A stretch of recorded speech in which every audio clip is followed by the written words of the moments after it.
The United States and the European Union opened corruption investigation cases against President Petro Poroshenko. Ukraine's proposed language law prohibits all languages other than Ukrainian, and acting health minister bans antiseptics. These are the stories we debunk for you this week, and this is StopFake, the place where we set the record straight on fakes about Ukraine. I'm Marko Suprun, so let's get to it. A number of pro-Kremlin publications this week announced that the European Union and the United States have opened criminal proceedings against Ukraine's President Petro Poroshenko. Ukraina.ru, Narodny Korrespondent, Gazeta.ru, and others cite former Ukrainian Prime Minister and current presidential candidate Yulia Tymoshenko, who made this announcement during a March 23 press conference. According to Yulia Tymoshenko, the British Serious Fraud Office, the SFO, a Cyprus court, and the European Anti-Fraud Office, the OLAF, have all launched corruption investigations against President Poroshenko. Tymoshenko said, "When the EU starts a corruption investigation against the head of state, this shows that unfortunately the power structures in Ukraine are not working. The General Prosecutor's Office and the SBU have in fact become departments of Poroshenko's Roshen Corporation. They have neither the will nor the desire to investigate corruption cases against Poroshenko and his entourage." Now, Ukrainian journalists contacted the European Anti-Fraud Office to check the veracity of Tymoshenko's claims and learned that her allegation was completely untrue. The OLAF press office told Ukrainian internet newspaper Европейska Pravda that the organization is not conducting any investigations involving the president of Ukraine.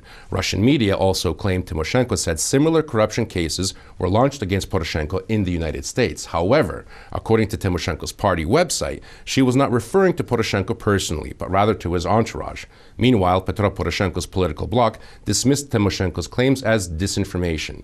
Poroshenko's party issued a statement saying the falseness of Tymoshenko's allegations has just been confirmed by the European Anti-Fraud Office. Tymoshenko did not provide any evidence to support her claims against President Poroshenko. Ukraine's new draft law on language has not been passed, but it has already become the source of many a myth. The predominant misnomer about the law is that once enacted, it will prohibit the use of all languages except Ukrainian. Ukraina.ru, Rambler, POH News all disseminated this fake, citing statements made by two pro-Kremlin Ukrainian politicians, Yuri Boyko and Viktor Medvedchuk. The draft law on safeguarding the Ukrainian language as the state language is currently in its second reading. The bill stipulates that in accordance with the country's constitution, Ukrainian will remain the only state language in Ukraine. The draft also states that the law's enforcement does not limit the language rights of national minorities. This means that Ukrainian citizens can speak any language they want.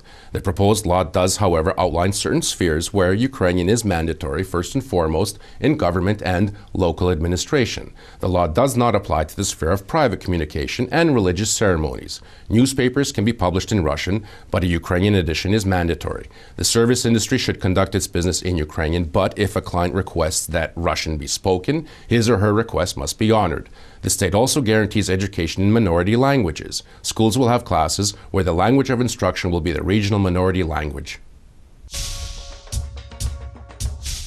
The pro-Kremlin publication Ukraina.ru announced last week that Ukrainians will soon be without basic antiseptics and other first aid staples such as iodine and hydrogen peroxide. The publication claims that the person allegedly responsible for the imminent disappearance of these medicines is none other than Ukraine's acting Minister of Health, Marko Suprun.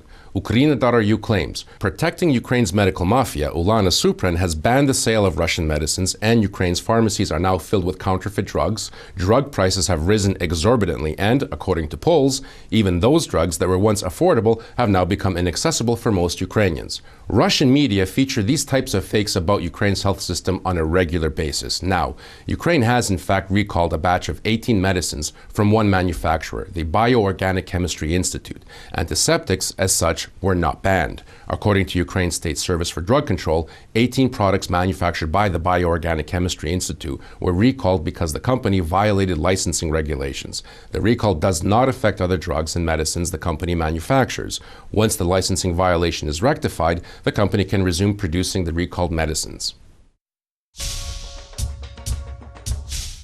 That's it for this week. You can find much more dissected disinformation on the StopFake website. Be vigilant, look out for fakes, and if you spot any disinformation about Ukraine, forward it to us for a truth autopsy. I'm Marko Suprun, and this is StopFake. Thanks for watching.